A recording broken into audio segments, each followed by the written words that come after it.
Welcome back to the Wise Athletes Podcast. For episode number 68, I managed to get Dr. Mike T. Nelson, creator of the Flex Diet and PhysFlex certification programs, back onto our podcast. You may remember Dr. Mike from last year's episode number 32. Dr. Mike has a PhD in exercise physiology, among many other credentials, and he is a super smart guy who walks the walk. Dr. Mike is a middle-aged, high-end strength athlete who loves to kite surf, lift heavy shit, and take ice baths. But more importantly, Dr. Mike is an expert in the science and practice of becoming stronger and fitter despite getting older. Becoming anti-fragile means to become stronger through chaos. So not just building resilience, but actually becoming stronger to resist the increasing forces that seek to tear us down. Listen in as Dr. Mike talks about his work in restoring and leveraging metabolic and physiologic flexibility to drive athletic performance and improve body composition. Dr. Mike also gives us his take on the question on how much protein we should eat and how to balance maintaining muscle mass while enabling breakdown and recycling of aging cells. This is a good one. All right, let's talk to Dr. Mike. Dr. Mike T. Nelson, welcome back to the Wise Athletes Podcast. Hi, good to see you guys again. Thank you so much for having me back. I guess the first one wasn't a complete poo show, so I guess I'm back again. Yes. Well, welcome back. It's great to have you. Yeah, it was great, and I've been listening to you ever since, actually well before that, and then ever since as well. And I know that you've evolved your thinking around the metabolic flexibility concept that you've talked so much about, and now you've got this physiologic flexibility thing. Definitely want to hear more about that. Just as a reminder to you, the audience here is the older athlete. So these are not people who are couch potatoes who need to be convinced that exercise is important or they need to watch their diet. These are people who they're looking for answers. They're trying, heck, some of them may be working out too much and their diets might be too extreme, but they're really looking for answers. So much of what's available out on the internet is for elite athletes or younger people. And the studies tend to be of college kids or, that kind of a thing. And so there's, that's why we put this podcast together, was so that we could give answers to the older athlete that's suited to the older athlete. And the word that I've heard you mention before that I want to make the centerpiece to this discussion is anti-fragile. Yes. Why don't we let you tell us, remind our audience a little bit about your background and what you do, and then we'll get into it. Yeah, so a short version of my background is I did a Bachelor of Arts, Natural Science, minor in Chemistry and Math, then decided to go into engineering. So I did 2 years postgraduate work at Michigan Tech, and then I ended up doing 2.5 years there for a master's in mechanical engineering, did mostly biomechanics work. Built a system to microwave the crap out of monkeys, and the military did that later to verify it. Scary. So it was more in biomedical research. I got done, and I started working for a cardiovascular company, which I worked for them for about 10 years. And then I'm like, went back to school again, started doing a PhD in biomedical engineering, dropped out of that, and went over and did exercise physiology. And at the same time, I started training clients primarily in person, and then later transitioned to online.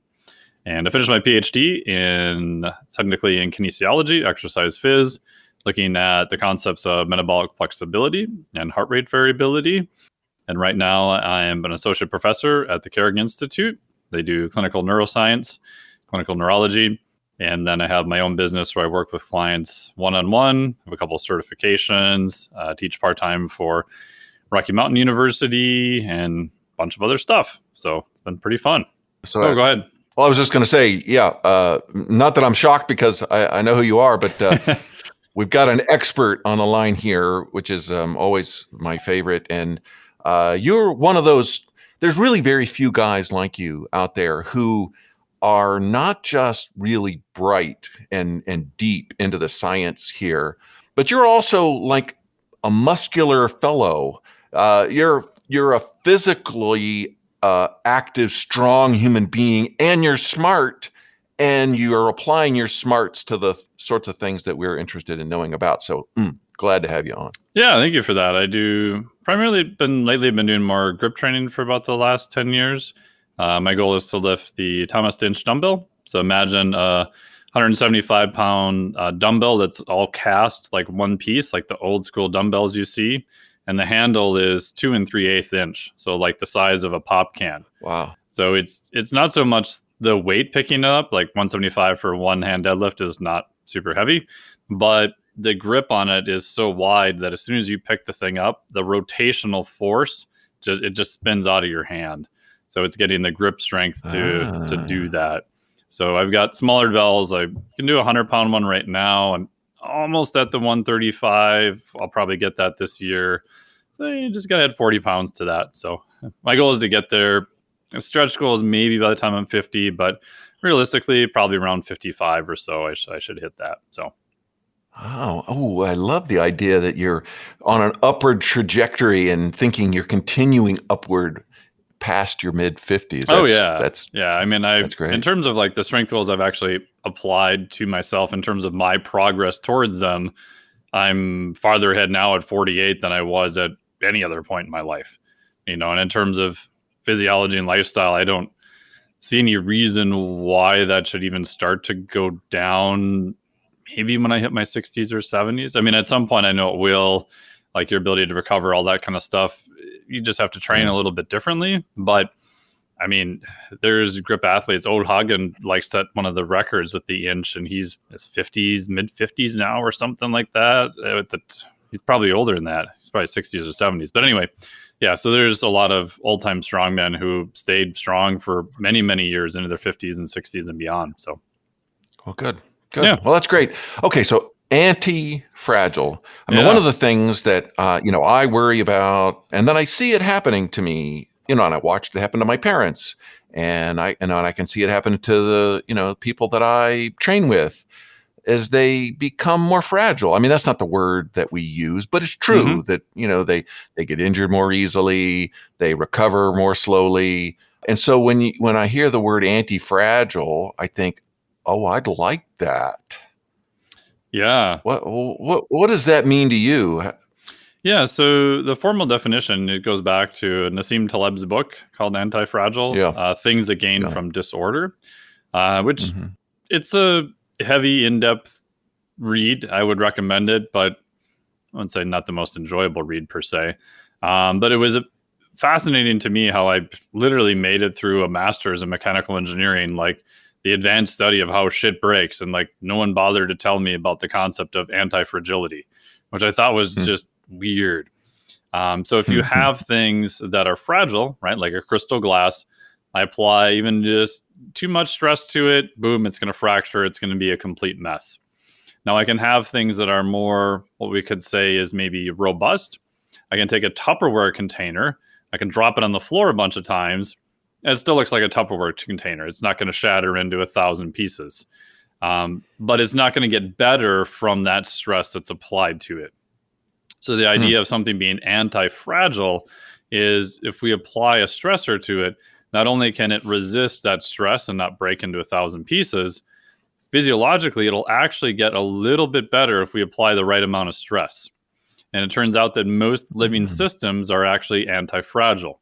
If you take the case of like your right bicep, if you go do some bicep curls, if we look at a micro level, we may see some muscle tears, we may see some trauma, calcium gets all disrupted. We see these changes that occur that literally look like destruction. And on some level it is.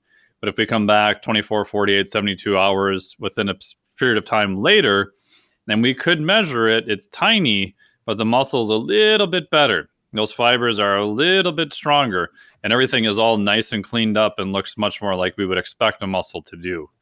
The funny part is if we didn't know how it operates and we did, let's say, some super heavy bicep curls.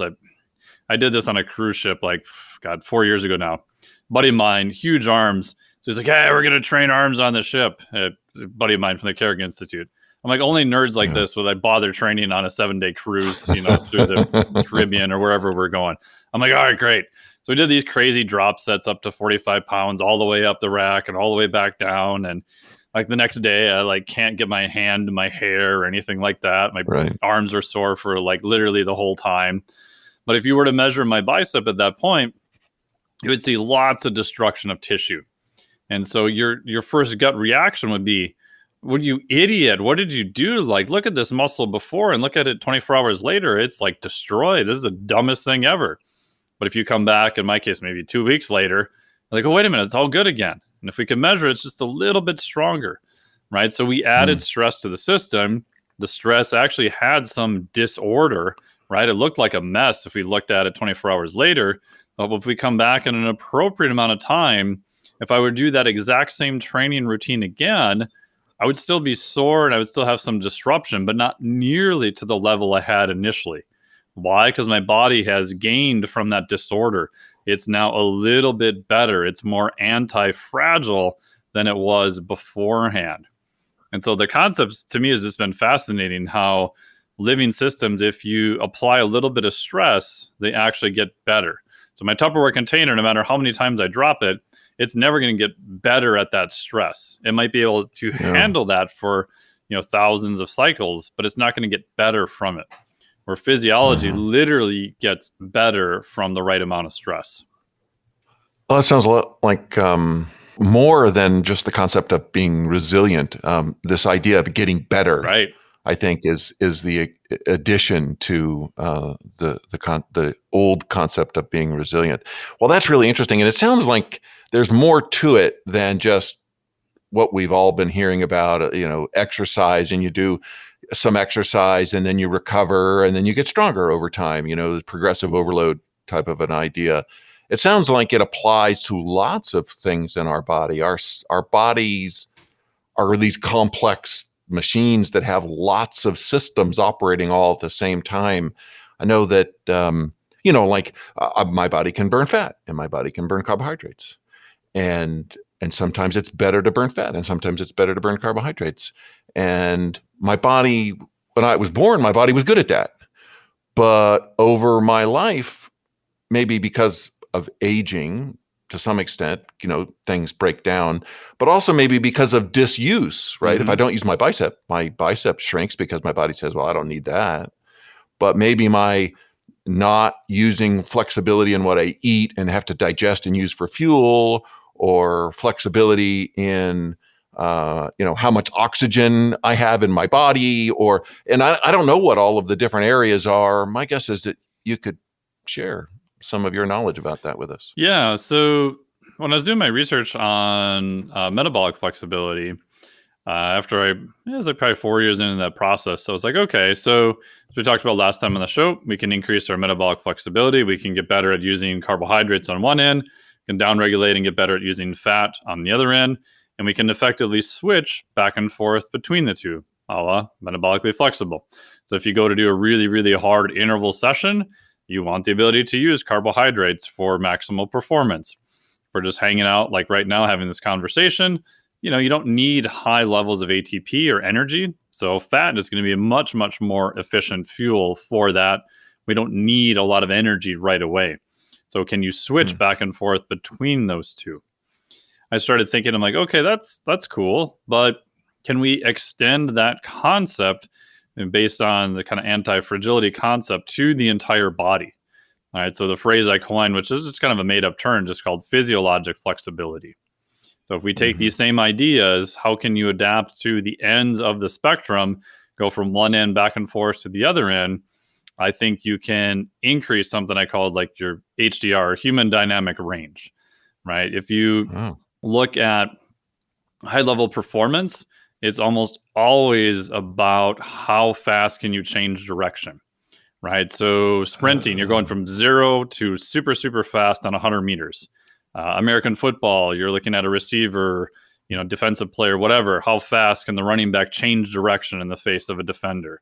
All right. You look about older people, like falling is a huge risk, right? How fast can you restabilize your body, right? You went from standing, not moving to, whoa, like almost falling over in that instant reaction to try to hold your position and come back to a baseline, right? So it's all about how fast can you make transitions. And if that's true, right, just like metabolic flexibility, transitioning from fats to carbohydrates back and forth, then the next question is, okay, that's cool, great, nice concept. But what systems would you apply it to? Like, how do you make any of that practical? And the thought process I had with that is I think your physiology is based on survival, that we're literally hardwired to do everything possible in order to survive. So if that's true, then we should come up with some hierarchy based on survival of things that are much, much higher rate, right? So if we look at digestion, like, do you need at some point to digest food? Absolutely. But if you're old school paleo man and you're running from a saber-toothed tiger, who gives a crap about digestion, right? That goes right out the window. You better be able to run pretty fast and get away. All right. So some things, Yeah. are they needed? Yes. Are they going to be a rate limiter in case of survival? Maybe at some point, but there's a lot of other things that could be higher on the list. So what I did then is I used survival as going to be the mechanism of how we would rate these systems. So within that, then you've got systems that have to control what are called homeostatic processes, right? Homeostasis is your body just wants to keep even keel of different systems. So the simple one to think about is temperature, right? So we've all been told body temperature is 98.6 Fahrenheit. Turns out it's actually 97.7. I'm the only one nerdy enough to actually pull the research that didn't even trust what temperature you're supposed to be at. And it'll vary a little bit per individual. But it's very, very tightly regulated. If you look at core body temperature, you go more than a few degrees high or a few degrees low, it's lights out. That's it. You're pushing up daisies in a lot somewhere. You're done. So we have all these different processes that then has to try to hold core temperature. And because we have these adaptive processes, we could go in and do a hot sauna. You could exercise in the heat. You could go into a steam room. You could exercise during a humid place. You can actually be exposed to relatively really cold water for longer than most people think. Granted, you may have some loss of limb function and potential drowning, but from a functional standpoint, you could still exist for several minutes to possibly even longer. Why? Because your body can generate more heat. And if we have movement available, we can do that. We can shiver. So we have these adaptive processes that allow us to keep this really, really tight range on what's called these homeostatic processes. So I then said, okay, if we want homeostasis, great. There's tons of systems of the body that regulate homeostasis. Okay, can we put them in terms of rank of survival? Because at the end, I'm like, how do I make any of this actionable? Right? Because the question is like, oh, that's great, Mr. Nerd, but what do I actually do? Like, can you give me some direction of things I should actually focus on? Because the internet's not short of like 1,700 things you're supposed to be doing before you even get out of bed in the morning, of what toothpaste you're supposed to use. You're supposed to have this IR light. Don't get this sunlight. Don't wear this clothes. Cover your nutsack because you're going to get EMF and, whatever else is going on. So I said, okay, temperature is number one, right? We have to regulate temperature. Great. pH would be number two. The body has to operate, can't be too acidic, can't be too basic. It has to be, just a little bit above a pH of 7. If that goes awry any direction, all these little chemical cascades and enzymes and all these things that work, they all just get completely screwed and you're dead, right? And we see that in the hospital. Someone has a very bad infection or gets septic, their pH can drift too far, and then that's a marker for, okay, you're done at that point. However, we've got all these, again, mechanisms built in. So if you go do 30 seconds on the rower and you have a lot of what's classically called lactic acid, which is lactate plus hydrogen ions, you are literally dumping acid into your muscles. Can you then buffer that? Because if you do that too much, we don't want to dump a bunch of acid into the bloodstream and change our pH. We have all these systems built in place that'll, one, limit exercise performance so you don't generate too much, and then we'll try to buffer those. Then real quickly, the last two would be fuel systems, right? So sort of metabolic flexibility. Did you go from carbohydrates on one end to the extreme end would be fat, and then even on into ketones in the case of like long-term fasting, or what's classically called starvation. And then the very last one is just simply air. How do you regulate oxygen and CO2? If you can't regulate those two, then it's lights out and you're done. So those would be the four systems that then you break out into different action items that you can focus on. And the underpinning there is assuming that, like we talked about last time, your nutrition and exercise is pretty decent, right? Obviously, those are going to be the two big things to focus on because they drive so many other mechanisms. But once you've got that and, you're pretty good with that, like everyone's talking about longevity now.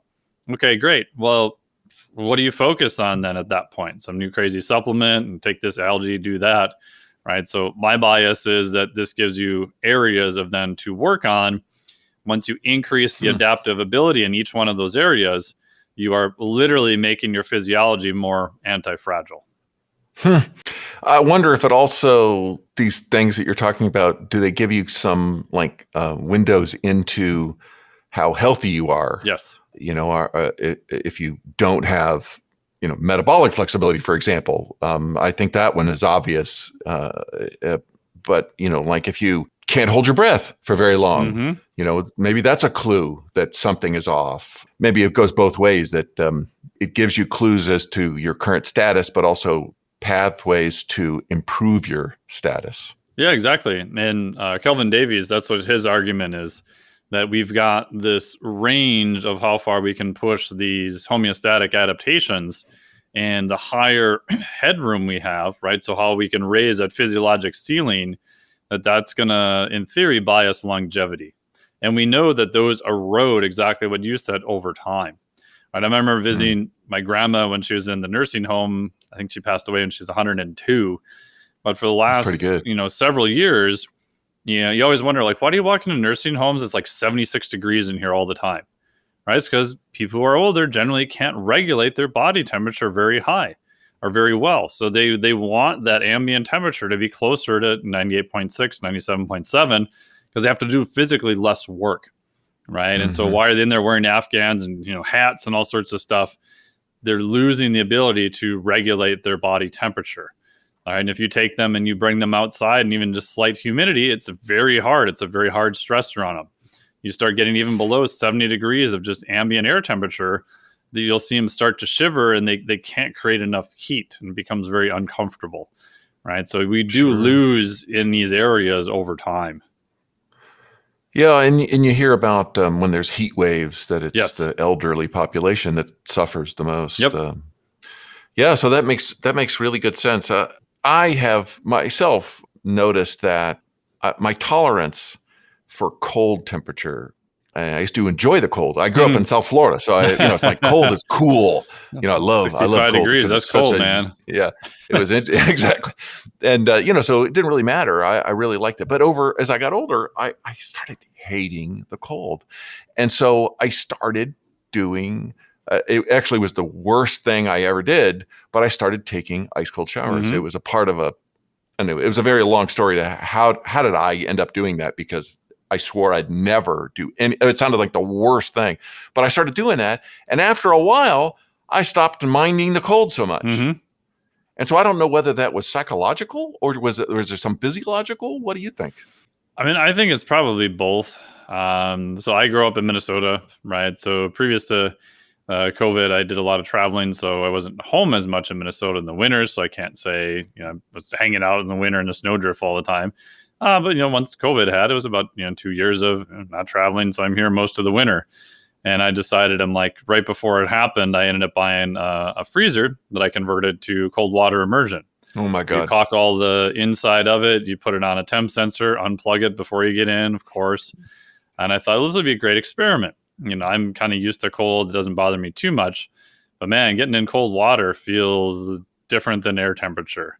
So I started off at just 50 degrees. I'm like, okay, I'm just gonna make it nice and easy. 50 degrees for just 30 seconds.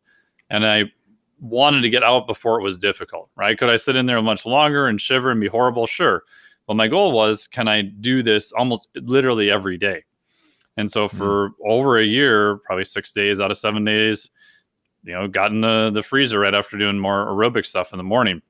And what I found over time was, I ended up getting down to, it was probably like 42, 43 degrees for about 5 minutes. And it was pretty easy. It was not hard. I wasn't shivering. I wasn't, super uncomfortable. And the two things that stood out to me, one was that the adaptation process, I had to go relatively slow. I did this experiment recently where we were traveling, we were gone, came back, I had to dump all the water out, put new water in, and I decided to run it at a much colder temperature. So I ran it like 38, 39, 40. Ooh. And it was hard to get past 60 seconds. Like I could do it. If someone said, you have to stay in for 5 minutes, yeah, I could, nut up and do it and be a little cold and shiver. But to get to the point where it was easy, it never really got easier there, right? It's like if if you came to my place and you've never deadlifted before, it's like, oh, let's put 405 on the bar, and I'm just going to yell at you to try harder, right? Yeah, that's probably not like the best strategy. Like, you can just take it down to 95 or 200 or wherever you're starting, 315, doesn't matter, right? But you can scale it to wherever your capacity is. So for cold, I found like starting much warmer than what you expect is easier. And then after doing it for, God, almost like a year and a half, by the time I just dropped down to doing it a couple times per week, my hypothesis going in was it'll get easier, right? I'll get used to the cold. I've grown up in Minnesota. This isn't that hard. But I realized literally every day, even now, after doing it for longer, like that second right before you get in, you're like, this is a stupid idea, right? This is part of your brain that's like, this is dumb. This is going to suck. What are you doing, you idiot? Right? And those little thoughts, they got easier for sure, but they just never went away. I mean, I thought that they would, after doing it almost daily for a year and a half, would go away. And I think part of that is because literally, if you are in cold water too long, you will die, right? So this is kind of this old kind of part of the brain. I know neuroscience hates it when you say that, but the reptilian kind of limbic part of your brain that is literally hardwired for your survival, right? And it says, hey, remember, if you're in cold too long, it's a dumb idea because you could die. But we have the newer prefrontal cortex, or the professor part of our brain, that can talk us into all sorts of crazy shit, for better or worse. All right, so the new part of your brain can be like, oh, it's only temporary. You're in a controlled environment. You can easily get out. You're going to leave your hands out if you're super worried. It's controlled. You're going to be fine, right? And then you get out and you feel, oh, a lot better. Okay, that was good.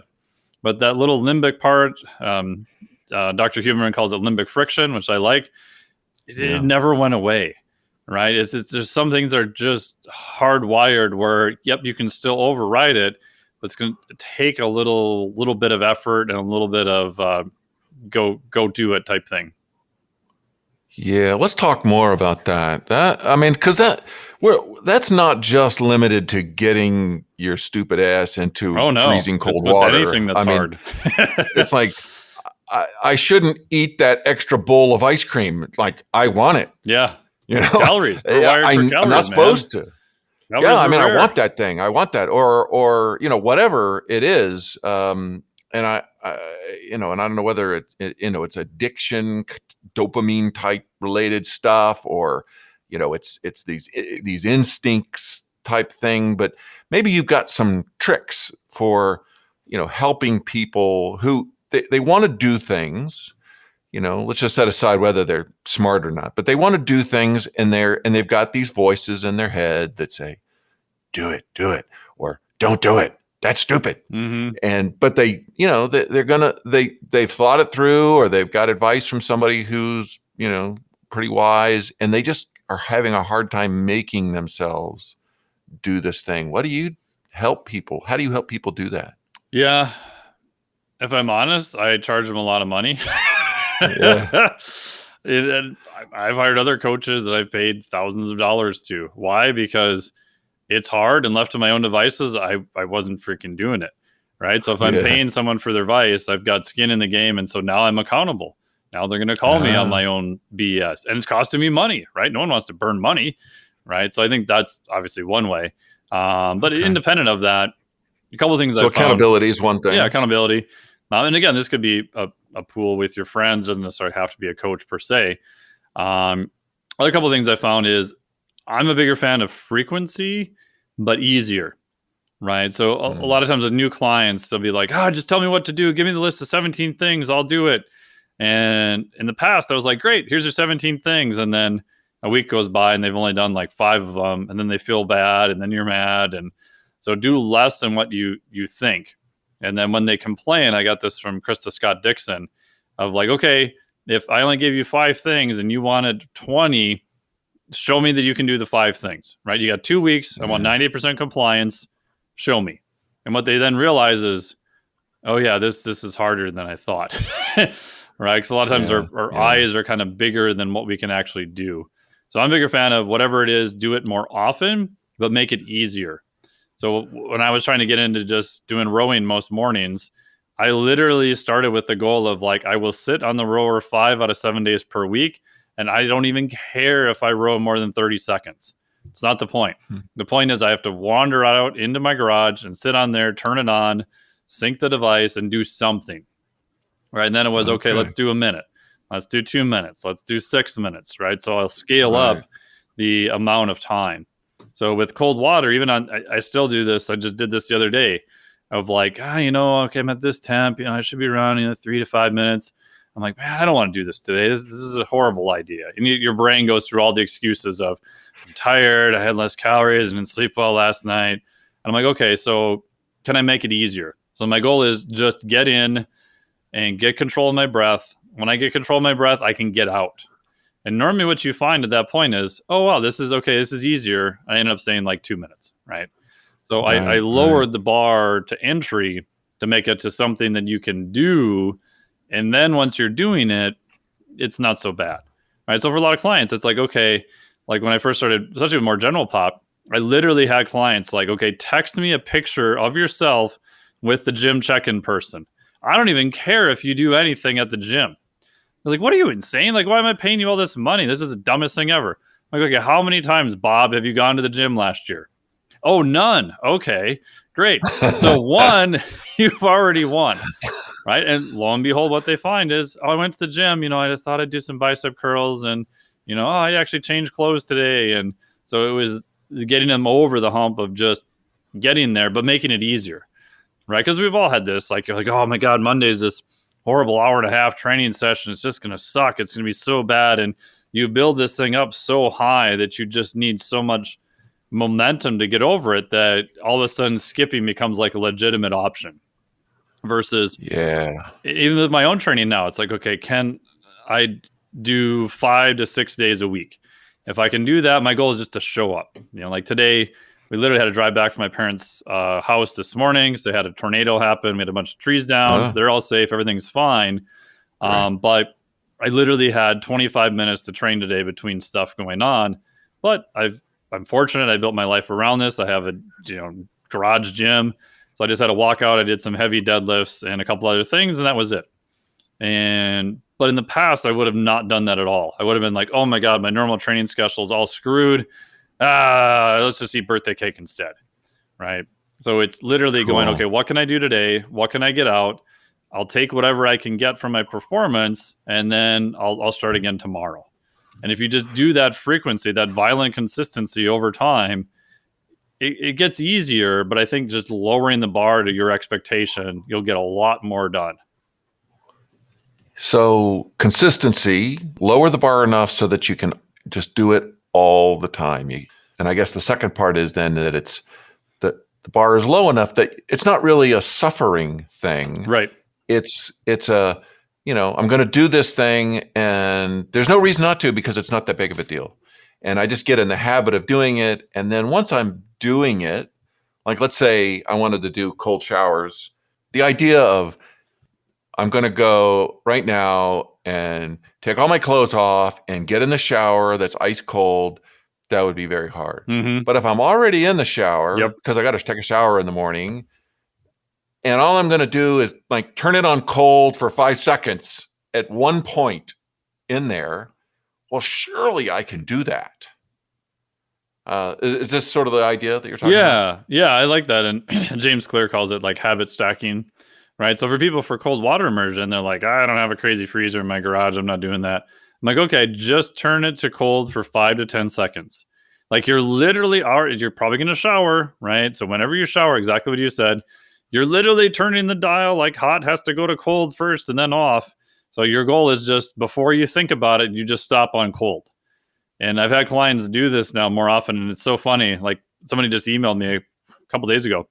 They're like, yeah, I got in. I totally forgot. I didn't want to do my cold shower, but I was so used to doing it for like over the past, year, they were up to doing a couple minutes that their hand literally turned and stopped at the cold button before they realized, their brain realized what they were doing, which is perfect, right? So you want that action tied to something else you're already going to do, right? So adding a cold shower for cold is usually where I have people start. Okay. So even if, because you hear about, cold water immersion is, got longevity benefits, that sort of thing. It's like, well, yeah, maybe. But and 10 seconds of cold maybe doesn't have longevity benefits, but what it is helping you to do is get control over yourself, so that you can do 15 seconds and then 20 seconds and then it's 2 minutes. And maybe you are starting to get some health benefits from that, but you're not trying to be perfect. You're just trying to get better over time. And what's the rush? Just get better and better, right? Yeah, and I think so. One of the reasons I got into cold exposure was for that reason, right? Because in reality, my life is probably too easy, right? When I do online work, right, I hit two buttons, Chipotle shows up at my door, right? I mean, I don't have to really do much of anything. Like most of what I do for exercise is simulated work, but I know enough about physiology to know that if I don't do anything, everything's going to go backwards, right? I'm not even going to stay where I'm at. It takes effort to stay neutral, right? People think that if I don't do anything, I'll stay in neutral. Like I put my car in neutral, I'll keep moving. Nope. At some point, you stop moving and you literally start sliding backwards like really fast. So I know I have to do some things, but I wanted something that was hard that I could do every day, right? Because maybe I could do some hard exercise for short periods of time. There's some isometrics. There's some stuff I could do there. But the setup and the warm up and everything else. And what I found with the cold was that I got to practice those neural circuits all the time, having my prefrontal cortex, override my lizard limbic system, and that will then transfer to other areas, right? So as you get better at doing that, you kind of learn those circuits and learn that. I think that's a practice skill, or what they call neuroplastic skill, that then transfers to, oh, wow, okay, I'm going to take the stairs up. Okay, I'm going to park farther away today. Oh, it's kind of hot. I think I'm actually going to exercise outside and not in the air-conditioned gym, right? You'll start finding yourself automatically kind of making decisions that is literally putting yourself into stress. Because the way your physiology is wired is it's not wired to want to go into stress. We can change that over time, but the reality is you're wired to sit on your butt, hit two buttons, and have fast food show up at your door, right? Your brain is wired for efficiency. Because if we didn't get a huge amount of calories in a short period of time, we died, right? And so we're trying to now use these newer parts of our brain circuit literally to talk to the caveman part of ourselves to change what we're doing. Right. Okay, well, that is very helpful. I mean, to add on to the old school stuff, which is like, if you're going to hit the gym on your way home from work, well, make sure you put the bag in the car, because if you if you have to come home first, you're never going to go back out to go to the gym, kind of a thing. But anyway, this is a way of training yourself to have better control over your behavior. I wonder if I know that you do. I actually took your certification for the MetFlex certification, and that really made a big difference for me, and I recommend everybody look into that. It's the metabolic flexibility stuff, and I think you have another one for your physiologic, and we'll ask you to tell us all about that.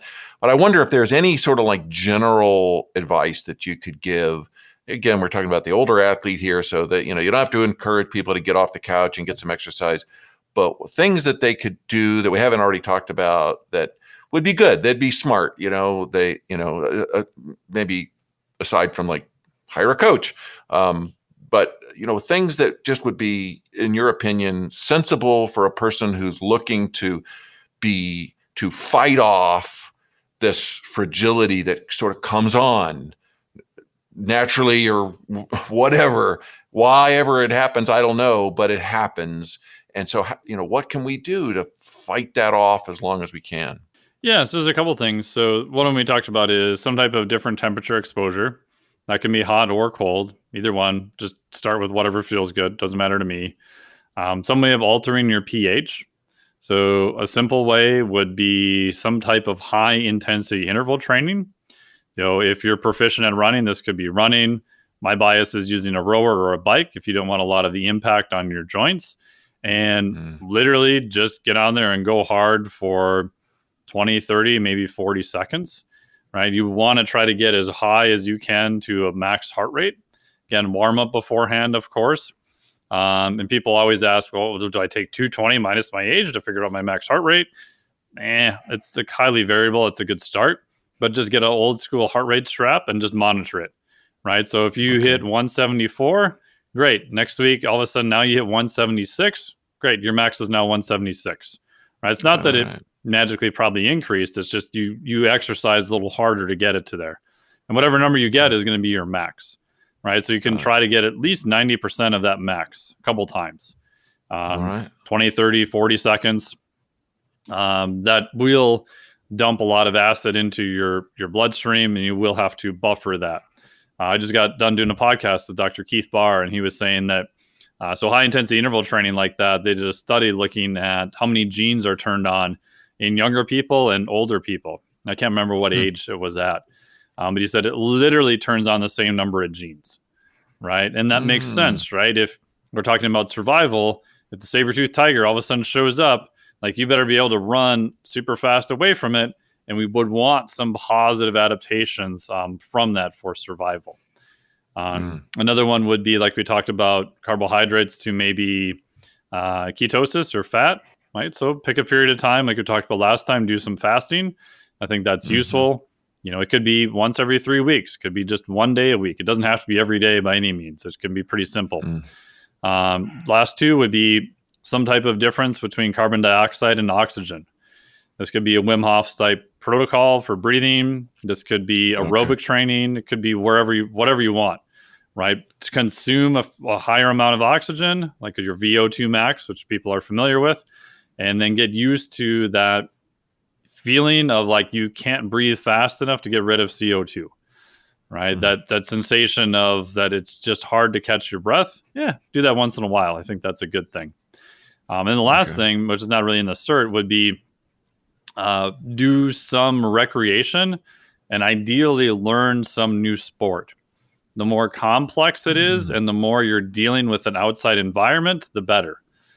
So it could be golf, could be tennis, basketball. Obviously, I'm going to say kiteboarding, surfing, because you're interacting with the board. Kiteboarding, you've got a big sail, so to speak, right? Kite that you have to interact with the environment. And if you think about all the things, like if you just take tennis, right? Think of all the different things you'd have to master in your body, the movement, the hand-eye coordination, tracking the ball, force production, all of those things. They just use parts of your brain that almost never get tapped extensively with other exercises, right? From, cerebellar coordination, vestibular system, eye movements, things like eye tracking, convergence, etc. The analogy I use is, if you ever heard of the sea slug. So a sea slug is this little critter that floats through the ocean, and once it finds a rock, it attaches itself to said rock, and that's where it lives the rest of its life. It never leaves its rock, and then it promptly eats its own brain. Because I don't have to move, right? Food's going to come back to me. I don't even have to literally move. So what? I don't need a brain. Right. And if you look at the neuroscience of how much part of our brain is just designed for movements of all type, right? If you can't move towards food, you're going to be dead, or move away from food. You're dead then too. Right. So I think just, learn Brazilian jiu-jitsu, learn to kiteboard, golf, tennis. I don't even care what it is. Right. Just work those circuits and just do something that you're going to struggle a little bit at in a safe manner. So you're saying that this is going to help us not eat our brains and keep our brains vital, so that we can not just have, physical anti-fragility, but mental brain power. Yeah, like a lot of the newer studies have shown huge correlation between, so some of the old studies have done in rats, which has been replicated, I think, with MRI in humans, that just old school aerobic training increases the size of your hippocampal volume, right? So this special area in your brain literally gets bigger from just doing aerobic exercise. Muscles themselves create something called BDNF, so brain-derived neurotrophic factor. That's actually appears to be primarily created in the muscle, flows through the bloodstream, and then goes into your brain and literally starts creating new circuits. So how we move and our brain are like super, super connected. And if you think about what happens as people get older, they generally lose coordination of that. Right? They move their head real fast and all of a sudden they get dizzy, right? Is that vestibular issue? Is it the eye movement? Is it all the above? So learning new things just increases the conductivity from different parts of the brain too. And plus it's another way just to stay active, right? Just do some movement that's fun and that you have to learn a little bit at the same time. Wow. What a tip. I have a question that only a bodybuilding brainiac is going to be able to answer. You hear that older people need to eat more protein. They get anabolic resistance, that whole thing. And sarcopenia happens. You see it happen. You know it happens. It's going to happen. It's going to happen to me if I'm not careful about it. And to fight that off, I want to eat more protein. Okay. On the other hand, you hear, well, be careful you don't have any more protein than you need because that accelerates aging, don't you know? What's the real poop here? I would say now, based on the data that we know, right, and there's some Scandinavian studies looking at sort of the top 3 things out of studies that come out as predictors of longevity, right? So lower body strength and muscle mass, right? Those two are pretty highly correlated to each other. So you kind of throw them together, right? So exactly what you said, muscle mass. Number 2 is aerobic capacity, VO2 max, like huge impact on longevity, massive. Number 3 is actually grip strength. Now, grip strength in those studies, you could argue, was just a rough indicator of full body strength. But my bias is I think all those are two-way streets. Meaning my hypothesis would be that if you increase your grip strength, you're probably going to increase your longevity, right? We know that's true for VO2 max. We know that's true for lower body strength and muscle mass. So those are the things we've got pretty good data on. So if those are all related to strength and muscle, I would 100% hedge my bets in that direction. And the acute studies do show that, I think it was Tang that did a study comparing 20 grams of whey and 40 grams of whey. Young people, 20 grams of whey was enough to get this nice acute response to take amino acids and stuff them into muscle tissue to get it a little bit bigger and stronger. And older people, they needed 40 grams. And older people in that study, I believe, was a mean age of 71. They needed 40 grams at once to get that same effect. So in older people, you need like what I use as a 4x40 approach, right? 4 meals at probably 40 grams of protein each. And we know that that's going to help retain muscle, probably even add muscle. How long can we do that? All the new research kind of keeps bumping that ceiling up higher than what we thought before. And again, it's hard to use population studies because, not your listeners, but 99% of people wandering through airports and malls are not doing that, right? So general population definitely headed down the wrong direction. The mTOR signaling effects from protein and longevity, those are a lot of animal studies. And if you're, an earthworm, probably makes a pretty damn big difference. As you scale up in level of mammals, it appears to make less and less difference. Right. And so there's been 2 studies that were done looking at some of the nutrition stuff with, I think it was chimpanzees, I believe. And the data is kind of murky. One of them, I think, was looking at more of a caloric restriction model. What they found out was that one of the people who was taking care of the animal care felt bad for the monkeys and was secretly feeding some of the monkeys. So that kind of destroyed a multi-million-dollar, multiple-year experiment. And even then, you're left with the question of, does that really scale to humans? So most of the data I've seen on that side is highly mechanistic and not replicated in humans. And then you get into the mess of, are we talking about pathologies? Or are we talking about normal, healthy people? Right? In terms of top risks of, like, say, cancer.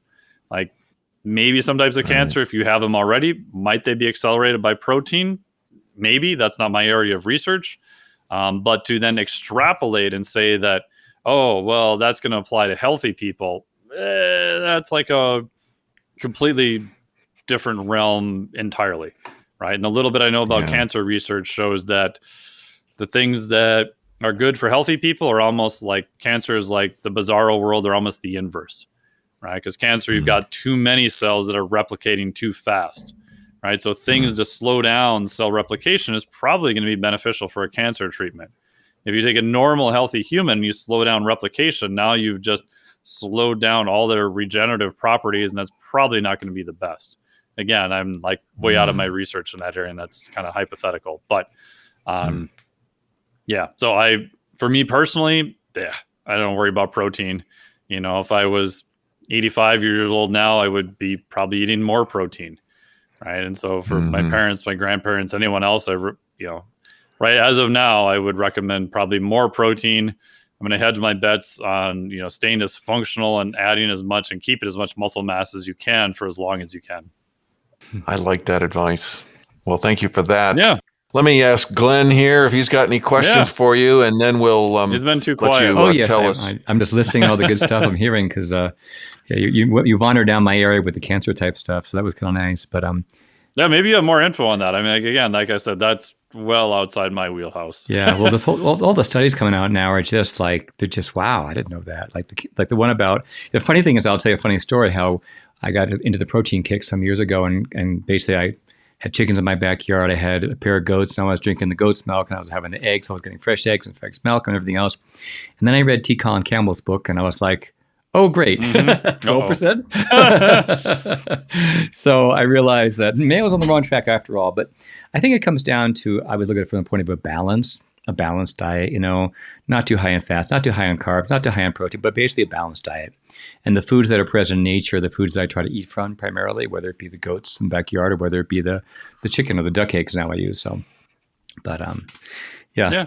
And I think that's valid, right? And if someone really pushed me and said, hey man, like, I kind of buy you on protein, but I'm still like super worried about it. What I do with them is like, okay, let's do one 24-hour fast once a week. Right. And this is hypothetical, but I'm like, yeah, if you spend the last 30 years as a bodybuilder eating every couple hours, like whacking, anabolism as high as possible, I agree there might be some risk somewhere that's hypothetical. So, if body comp becomes an issue, insulin signaling, using fat all as a fuel, let's just have you do one fast for 24 hours, just consume some water and electrolytes, no amino acids, whatever. I don't think you're going to see much of a negative impact on muscle. Might you hedge your bets a little bit towards autophagy and some of these other regulating things? And then further down the hypothetical path, like some of Walter Longo's stuff, if you, quarterly want to do a 3 to 7 day fast, yeah, maybe. I do think you have to be a little bit more worried about loss of muscle mass with some of that. But again, hypothetical, and everyone has to kind of figure out where they're on the spectrum, where they're going to hedge their bets and, what they're going to do related to it. And last part too on autophagy is that one of the highest things I've seen upregulate AMPK and just autophagy in general was absolutely brutal high intensity intervals on depleted muscle glycogen, meaning you would get up in the morning, fasted, do some heinous, like horrible intervals. You would not then eat for several hours, or you would do it the night before and only have protein. And then you would repeat it again on low levels of carbohydrates stored in both the liver and the muscle. That'll upregulate AMPK for almost 5 days. Again, high amounts of stress, probably not something you want to do a lot. But if people are really into AMPK and autophagy and that kind of stuff, there's other ways you can get at some of those mechanisms that might even be superior. Stuff. Got it. So extra recovery. But it's horrible. It'll tank your HRV. You'll feel like dog crap. It's not any fun. Yeah. I haven't done much fasted exercise, but the little bit that I have done was really terrible. Yeah. Well, fantastic, Dr. Mike. Thank you again. Thanks, guys. This is the second time, and you're just so full of wisdom. I wonder, tell us and our audience here how they can find you, how they can learn more about you and your programs, that sort of thing. Yeah, so most information you can find, the main website is just miketnelson.com. And then if you want information on the certifications, the best place is flexdiet.com, flexdiet.com. Both those places, you'll be able to get on the wait list or the newsletter. So probably 95% of the info I have goes out to the newsletter, which is just free to sign up. So hop on there and you can hit reply, ask me any questions, and then tell me you heard me on this podcast here, and we'll send you another free gift too. Like that. Thank you very much, gentlemen. You have a good evening. Yeah, thank you guys so much. Appreciate it. Thank you much. Alrighty. Bye-bye. Thank you so much for listening in to my discussion about metabolic and physiologic flexibility with Dr. Mike T. Nelson. You can find more information about Dr. Mike in the show notes. While you're there, you can sign up to take our free Fitnesses Practices assessment, send us a question to address on the podcast, see all of our episodes, subscribe to our podcast, and you can sign up for our newsletter. If you enjoyed this episode, please share it with your friends. That'd be a great help. Thanks again.